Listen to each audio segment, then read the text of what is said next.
Okay, so let's go ahead and kick this thing off. It is without further ado that I would like to introduce Mr. M.K. Palmore.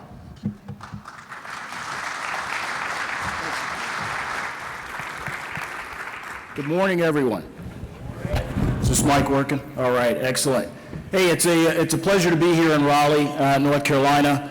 I have found myself over the past 10 years or so in many rooms like this with security professionals trying to solve really hard problems, some of them intractable, on the cyber threat landscape. So it's a pleasure to be asked by the organizers of this conference to come and lay out for you guys some of what we see and have seen on a day-to-day, week-to-week basis as it relates to positions of the adversary on the cyber threat landscape, and essentially why you guys are all here, why you gather annually for this conference, why you attend other conferences, why you keep your educational bona fides up to the degree that you do, because adversaries continue to try and mount pretty formidable attacks on the enterprises that you're responsible for guarding. So you want the good news or bad news first? Okay, bad news. We continue to do the same things in the security environment, which leave us open to attack by adversaries. The good news, the adversaries are still doing the same thing that they've been doing for the past 10 years or so. So something's got to change.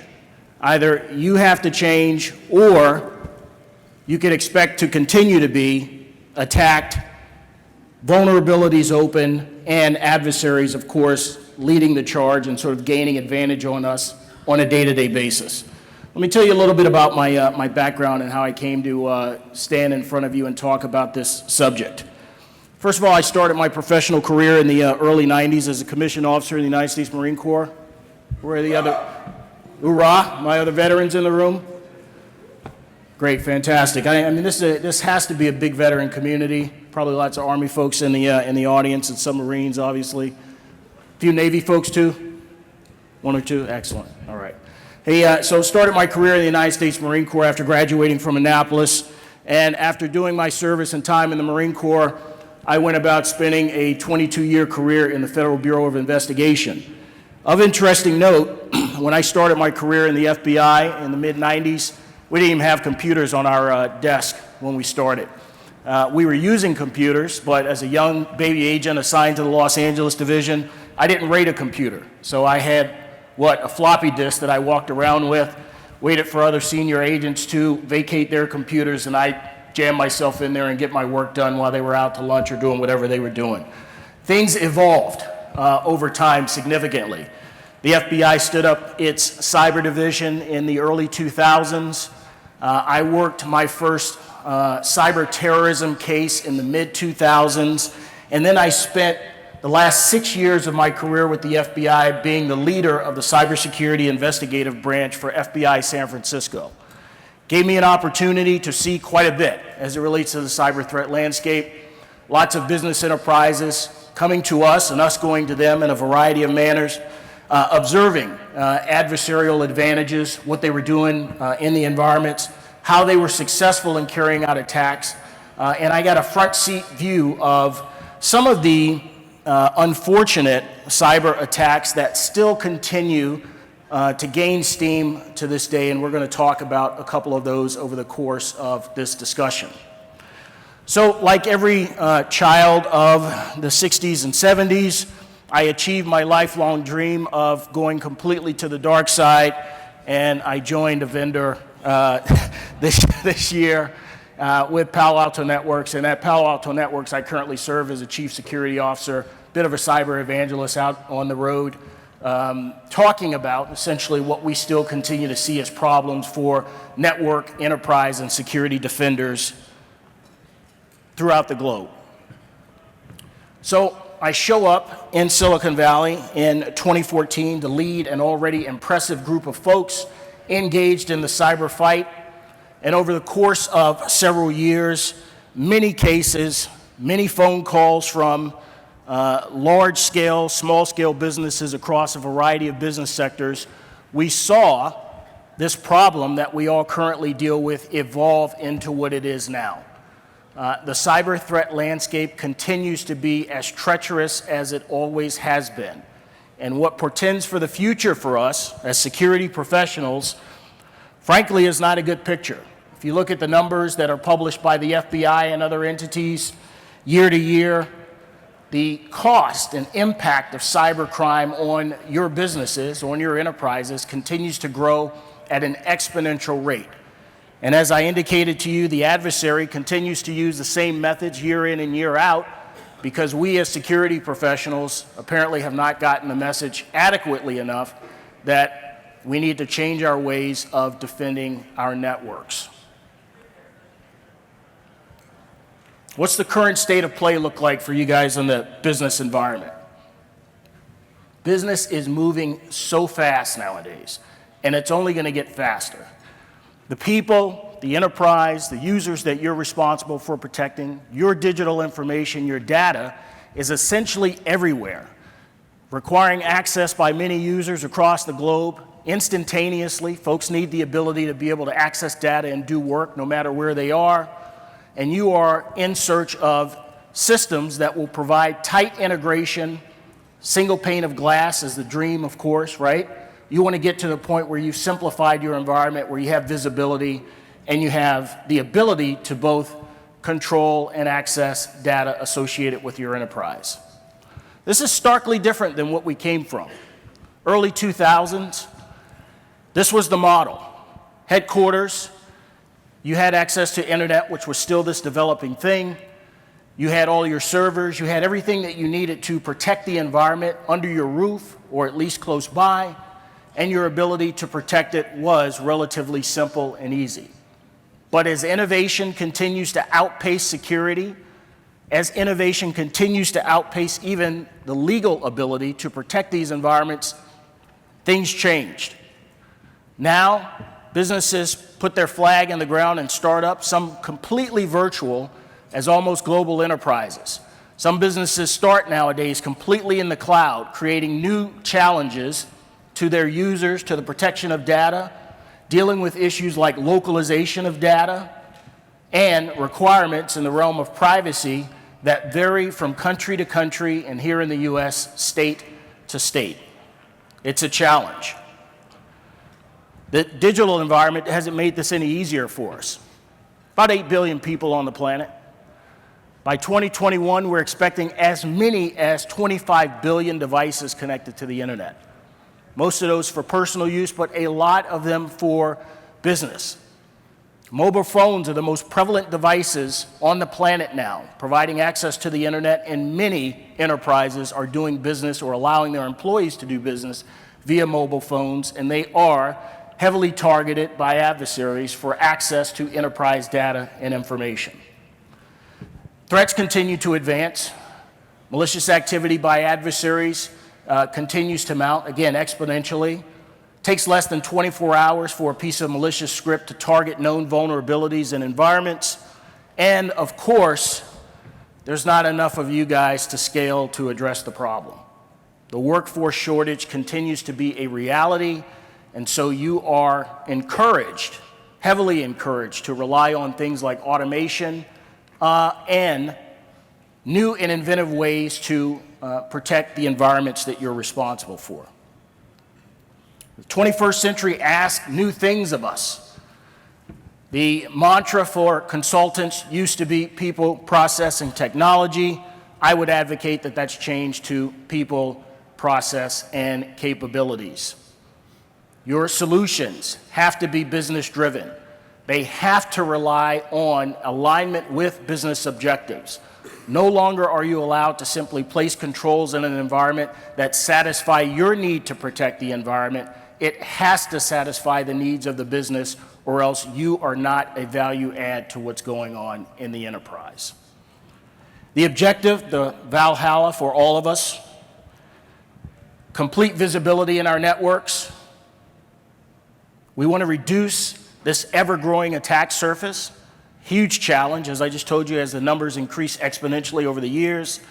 And we want to be in a position to prevent, obviously, the known threats, but we also want to quickly counter unknown threats as they are made known to us in our environment. And guess what? as security vendors, we made it easy for you, right? Yeah, this, I'm sure you guys have seen variations of this slide before with the numerous security vendors that are available to you. All of us out there trying to sell you products that we believe will provide some business outcomes that you're looking for. But I put this slide up not because we're not capable of delivering solutions, but just to reemphasize to you the tough job that you have of wading through the noise in order to get to the signal and the objectives that you're looking for. It's a tough job and a tough responsibility. So what's the cyber threat landscape look like? Again, I jokingly started this discussion saying that not much has changed from the adversarial standpoint. I will adjust that slightly. Adversaries are heavy into the use of automation now, and they understand that you are not countering their efforts with automation, that you have as many people as you can hire sitting on the other end in your SOC environments and other environments trying to counter their automation, their automatic threats to your environment. We know that the top 3 sectors that get bombarded every year continue to be the top 3 sectors. Where are my folks in financial services here? Okay, number 1 on the list, healthcare. In the top 3 every year. And where are my public sector folks? Near and dear to my heart. Only a few in here, okay? Top 3 industries every year. We know that most attacks come from outsiders, but there is a growing need to develop ways to look internally in your environments to counter insider threats. This is the area, from my observation and the hundreds of companies that I had an opportunity to be exposed to when I was an FBI executive, to now, as being executive for a vendor, still the area that I think gets the least attention and the area that's growing in prominence in terms of the possibilities of folks with appropriate access to your environment causing you deep, deep problems. And if you don't have the ability from a logging standpoint, from a visibility standpoint, to see their presence in your environments, to counter their activities, to at the very least have alarms and checks and balances that go off that allow you to inquire about their activities, you can find yourself the victim of an insider attack.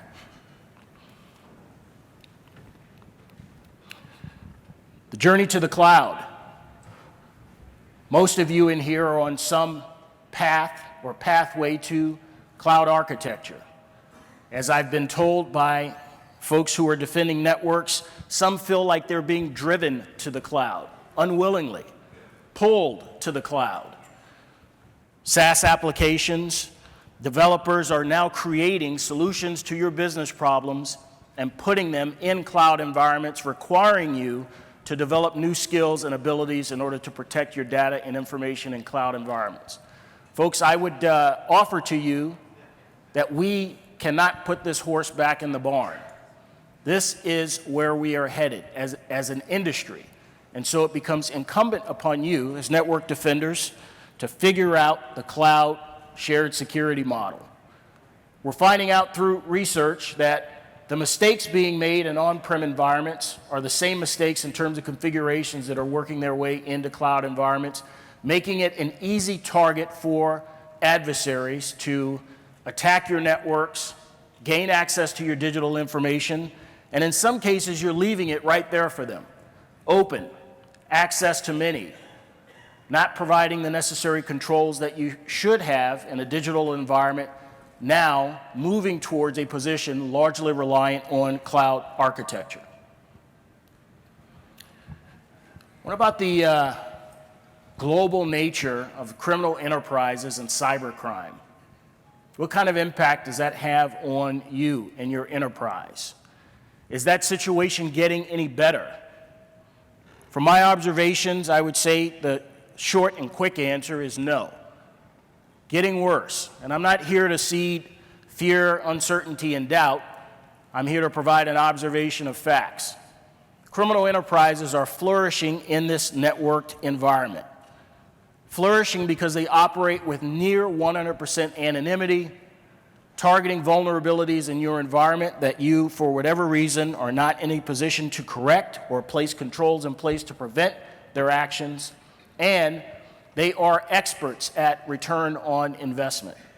They will continue to target the low-hanging fruit, the cybersecurity fundamentals, the gaps in your environment, which represent, in many cases, the easiest things for you to do, while you continue to look at the shiny new vendor products that provide quick tactical solutions to very, very strategic problems.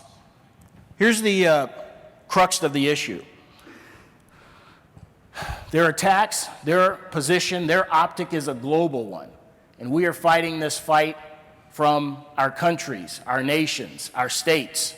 They don't care about our borders. All they care about are vulnerabilities in your environment that they can leverage to their financial gain.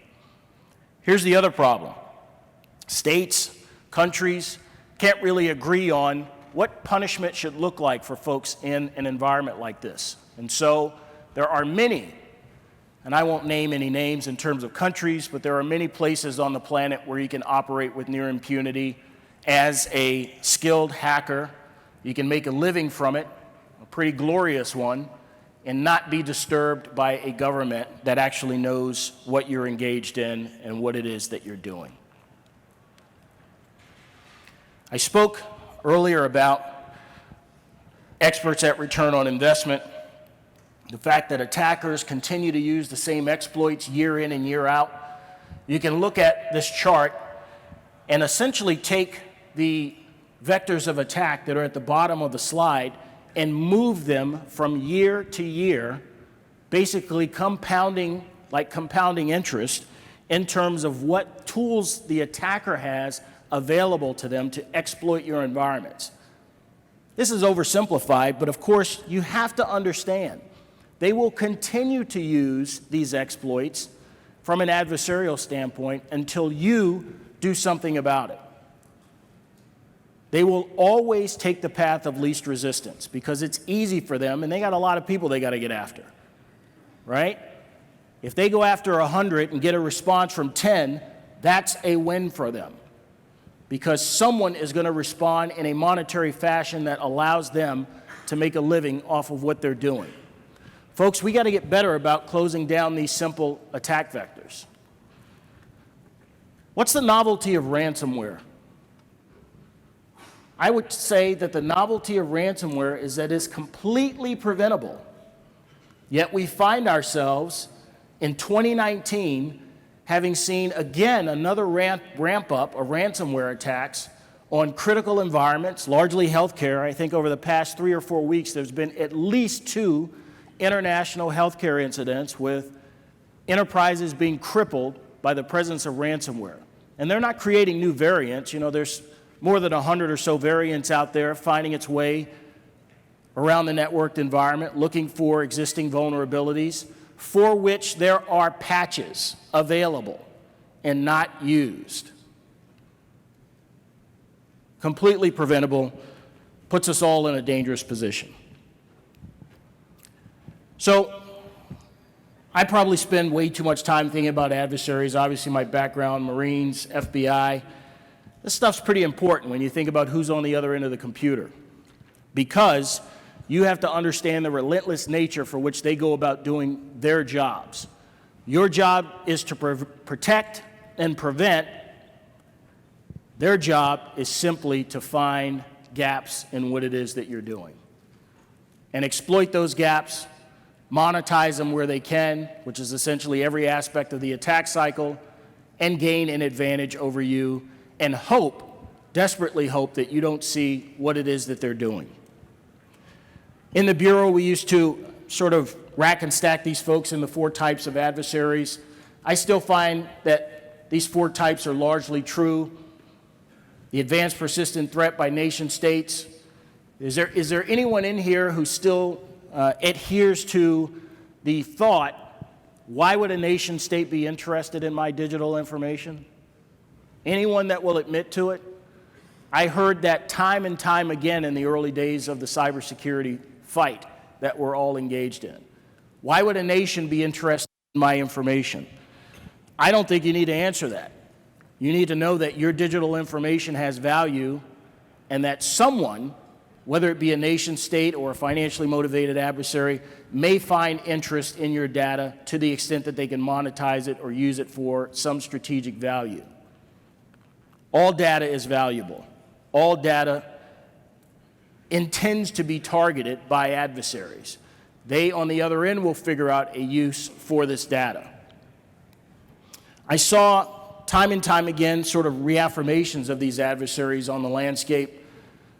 Some really atrocious examples on this particular slide for my folks who are supporters or adding innovation in the defense industry. Lockheed Martin F-35, a variation or a variant of the Lockheed Martin F-35 produced by another country on the top of that aircraft slide. Of course, that top aircraft is not produced by Lockheed Martin. We know at this time that essentially the entirety of that aircraft was stolen from Lockheed Martin and its subsidiaries. Trillions potentially in research and development. I remember as a young Marine officer, as a young student at the Naval Academy, seeing the early depictions of what this aircraft would look like. That was in the late 80s. How much money was spent by Lockheed Martin and others over the course of those decades, bringing that aircraft to where it is now, the main joint strike fighter for the U.S. military. Probably trillions. Well, guess what?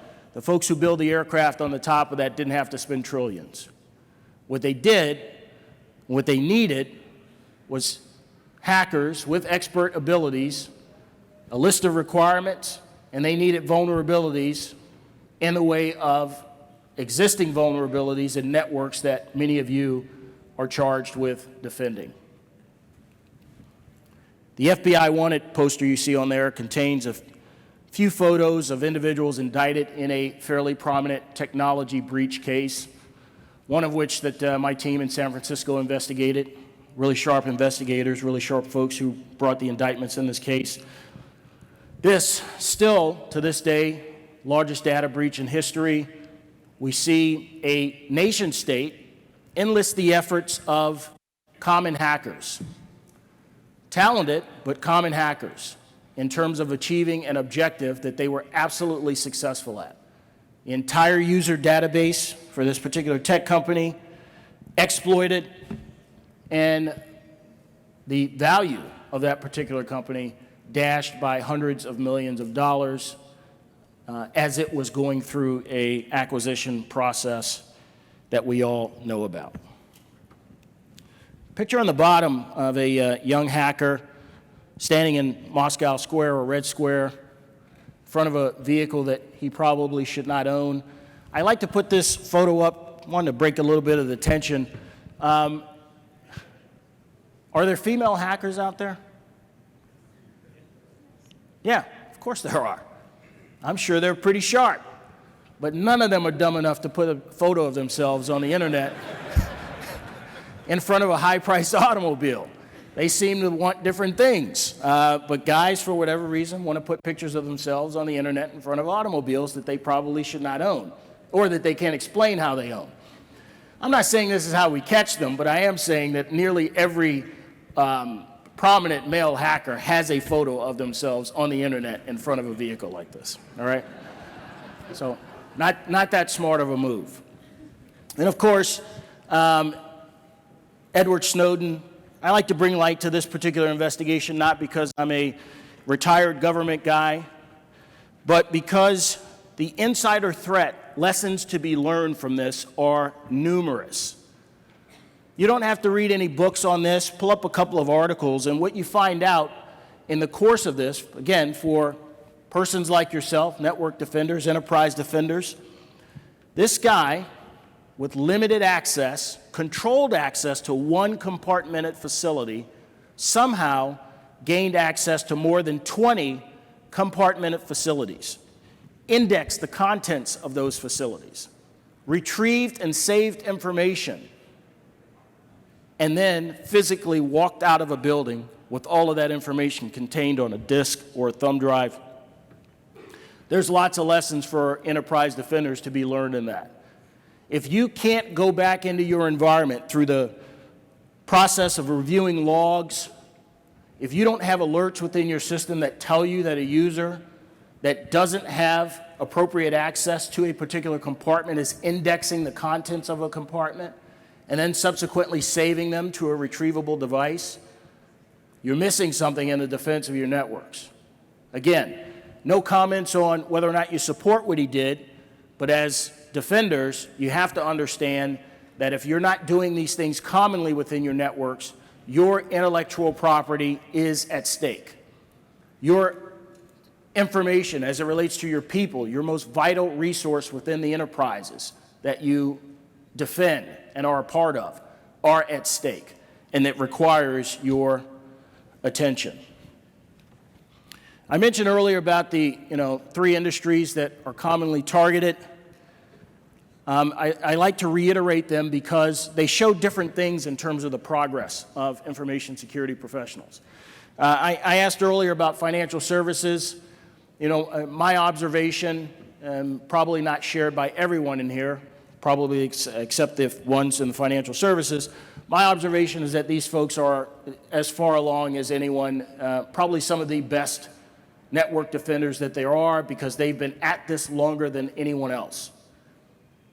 Protecting money in digital environments. We used to have a saying when I worked bank robberies in Los Angeles. Why do bank robbers rob banks? Because that's where the money is, right?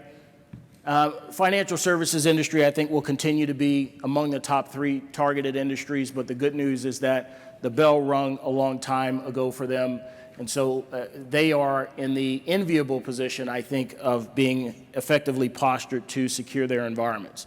Does that mean that's 100%? No, there's no environment that's 100% protected, but they're in a good position. I find that in many of the instances, they've even gone so far as to have cyber threat intelligence teams, everything from your red and blue attackers to pure cyber threat intelligence entities that then feed information into their security apparatus. They're in a good position. Folks in the healthcare industry are under attack because medical records still sell for sometimes 2x and 3x their value in the dark web.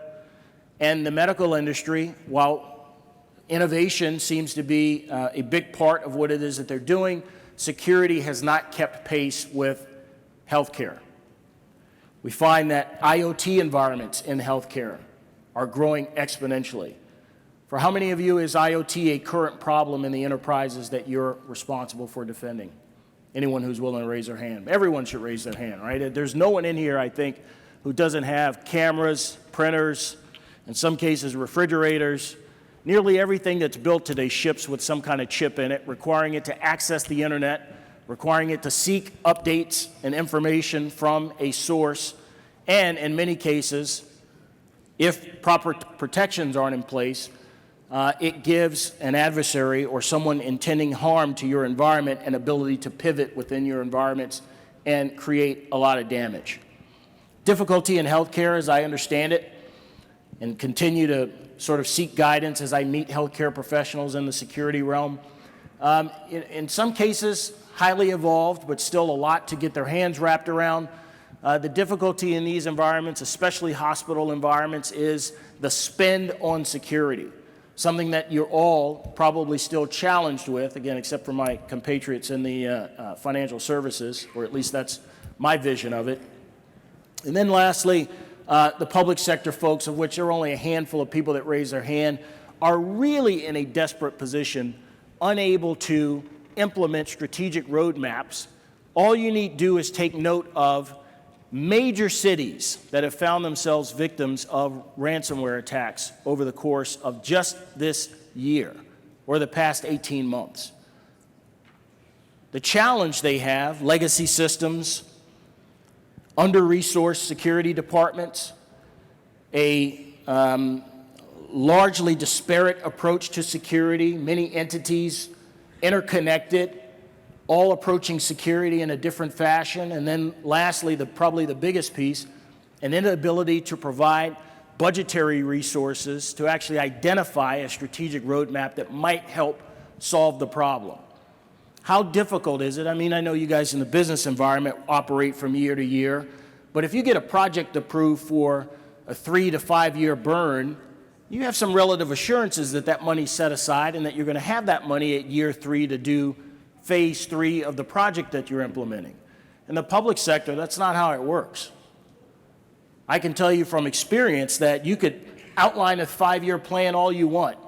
There could be someone that comes along in year 2 or 4 who says that we're not spending that money because I intend to spend it somewhere else, and there you are left with a partial project in place.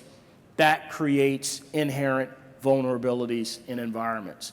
That puts security professionals in distinctly difficult positions.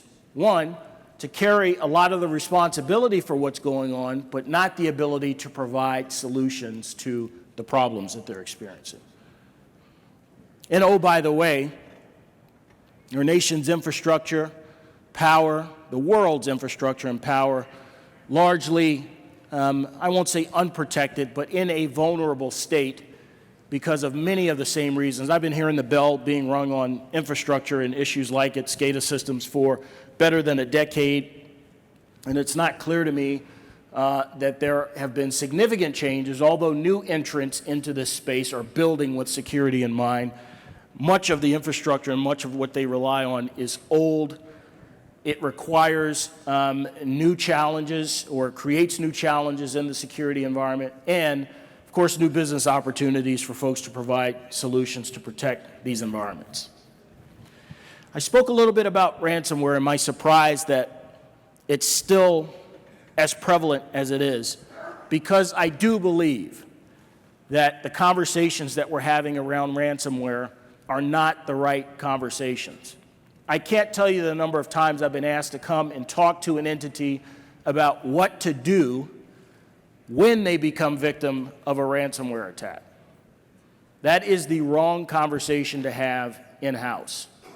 This is preventable. If you take the history of the cities, the municipalities, the private sector enterprises that have all been impacted by this and use those as the business case to promote a ransomware preventative posture within the enterprises that you have, you can tell a compelling story about an investment that needs to be made on the left-hand side of the equation to prevent this from happening. I'd be happy to help. I can't be everywhere. But you can tell a compelling story. When your executives come to you and say, what happens when we fall victim to this? It's only a matter of when. I would like for you to counter that with, well, guess what? That's an easy conversation we can have. Let's have the harder conversation about what to do in order to prevent it. There's another type of sort of insidious attack that has gained a fair amount of steam over the course of the last few years. Again, another issue where I'm surprised that it's still gaining so much prevalence. I think the adversary has quite frankly become an expert at targeting business email compromises at many of your enterprises and industries. I remember the first call that I got about a BEC compromise when I was an executive in the FBI. A well-known Silicon Valley tech company executive had pushed $11 million across the table, and these were the early days of the business email compromise. No one had done any reports on this. It had not risen to the status that it has now, and I suspect that not much of that money was actually retrieved. There are some things that you can put into place now, some simple controls, two-factor authentication on heavy spends, a way of implementing simple controls within your environment to prevent these. There are technical controls you can put in place to warn you of changes in email that have to do with routing numbers and things like that. But the awareness factor on this has risen. But again, we're still seeing quite a bit of this in the way of successful adversarial attacks in the environments that you guys are responsible for. So that important to note, the adversary has shifted a little bit here on this. Larger enterprises, I think, have gotten a message on this. Well, guess what? There's still hundreds, if not thousands, of small private wealth offices, venture capital firms, angel investors, folks who are not savvy to some of this activity that's going on, who find themselves victimized by these attacks that can be solved, in some cases, by simple multi-factor authentication. So, drives me to this list of common attack vectors, none of which is news to you guys. This is why you're all here. But this list, unfortunately, hasn't changed over the years greatly, except for maybe the misconfiguration in the cloud environments, which probably should be expected. Hasn't changed largely over the years, and the simple things, again, the low-hanging fruit, social engineering and phishing still continue to be the issue that you need to solve first before you move on to the difficult things. So what's the future look like for you, for us? Again, I mentioned the speed and pace of business and innovation. While cloud security and cloud architecture, I think, are a bit of a given, they also present some challenges for us. The heavy use or heavy reliance that we will transition to for autonomous information or AI will create new vulnerabilities, new opportunities for adversaries to engage. We have things on the horizon like 5G. Anyone got their hands wrapped around that one yet? Lots of security issues, I think, will be a part of those discussions, again, as innovation continues to outpace our ability to defend from the security standpoint, and also innovation continues to outpace legalities. So that drives me to some key observations of the environments that you guys are responsible for. How many have learned their new language? Risk management. This is a relatively new way of doing business for security professionals, a relatively new approach, but I doubt there's anyone in this room who doesn't realize that this is the language that you need to be speaking to those outside of the security realm in order to get your projects funded, in order to get folks to become your champions, in order to get your colleagues to agree to some of the measures that you intend to spend on and implement within your environments. This is a bit of a game changer for security professionals. You know, the constant ribbing that security professionals or IT folks used to take is that we're the folks who look down, don't like to interact with people. The conversations that we have are all super technical, and the minute you start talking ones and zeros, the executive's eyes glaze over, and your ability to get projects funded diminishes greatly the longer you talk. Well, in a new environment, when you're talking business issues, when you're speaking in business terms, metrics, things that are identifiable and aligned to business outcomes, when you're providing justification for your projects as it relates to the generation of revenue, it makes your job infinitely easier. It makes your access to the C-suite, to the boards of directors, much more comfortable, and you find yourself speaking in a language that is identifiable to them. I can tell you that of the thousands of investigations that the FBI and Secret Service and other government entities engage in, many, anecdotally, I'll pick a number, north of 90%, of those investigations are the result of violations of cybersecurity fundamental practices.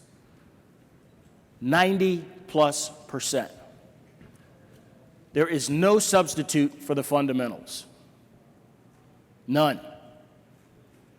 If you go through the postmortem of those investigations, you can draw a straight line between access to the environment to an absence of paying attention to these fundamentals. Next appropriate question, what are those? I always tout, and I'm a big fan of the CIS 20 critical security controls. I think that they provide an easily digestible roadmap for those outside of security to understand. I think that when you're having discussions with executives and others in the security realm, you can define a roadmap based on the CIS 20 that allow you to have productive conversations about gaps in your environment and a roadmap towards a maturity level that provides protections that represent the cultural sensitivities or cultural protections of the enterprises that you work for. Now, there are other frameworks that you can point to, but I would offer that some of those frameworks are difficult to explain outside of security circles and difficult for those outside of security circles to just simply digest. The CIS-20 is an easy roadmap. That slide that I showed with the many security vendors, someone in here has products from every one of those vendors in their environment. Maybe more than one person, right? We have got to move towards a simplification of our security environments. You created too much work for yourselves.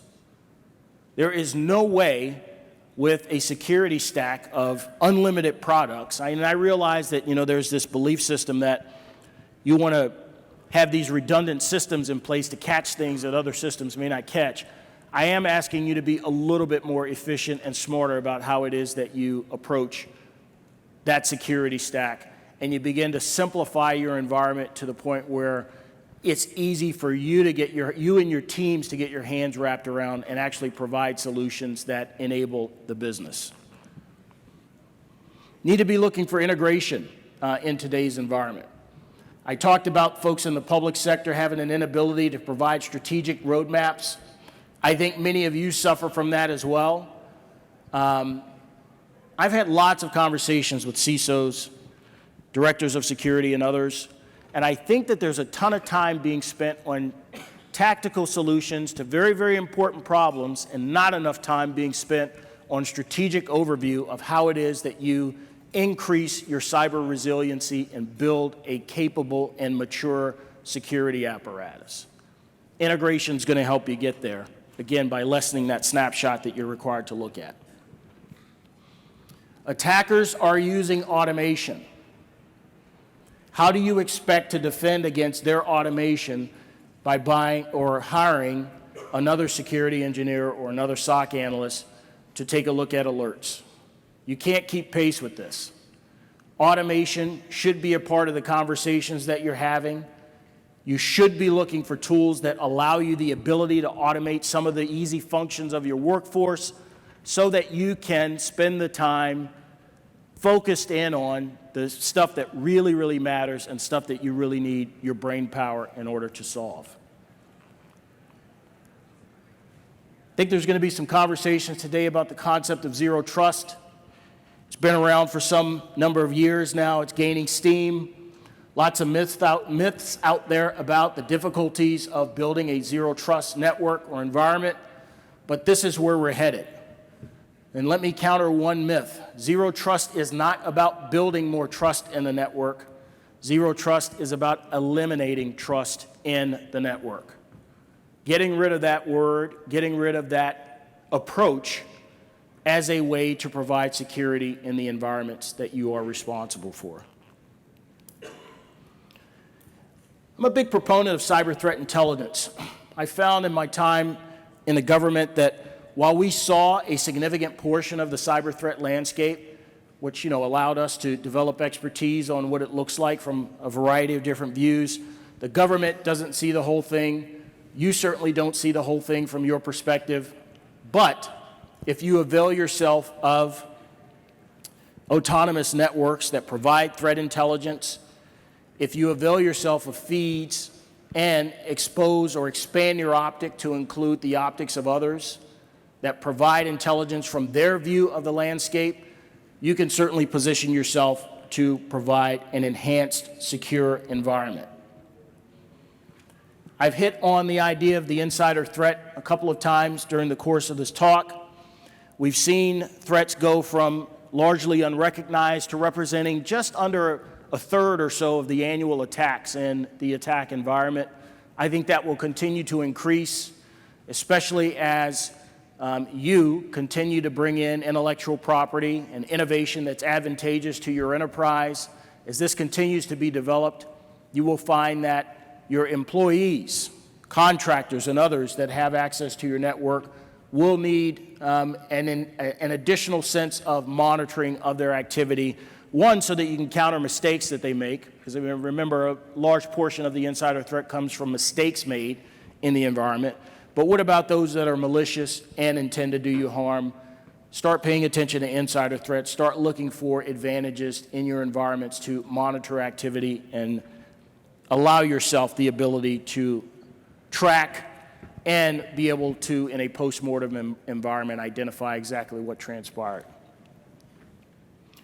I've been trying to hammer home this idea that we do security essentially the same and have been doing it the same for many years. I would highly encourage you to be open to different approaches.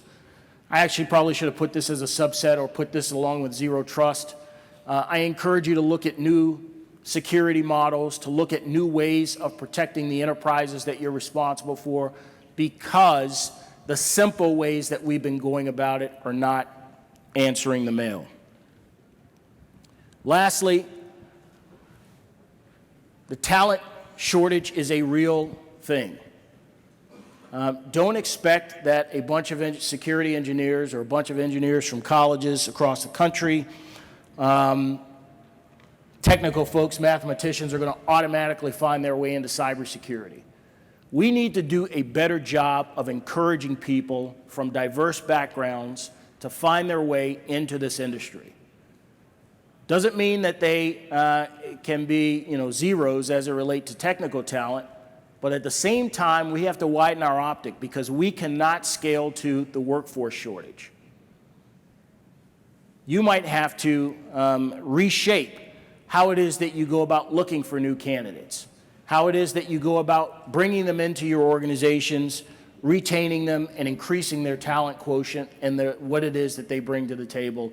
Because if we don't widen the optic, if we don't increase our visibility as it relates to bringing in new talent, we will continue to suffer workforce shortages. I don't know if we have time for questions. That is the extent of my presentation to you. I am encouraged by rooms like this as I go into them frequently. Security professionals, again, a bunch of smart people in here trying to solve really, really hard problems. I encourage you to think about some of the items that I brought up. And if you take away even one high-level strategic morsel of what it is that I provided in the way of observations of the threat landscape or things that you need to be thinking about doing, I've achieved my objective. Thanks for your time.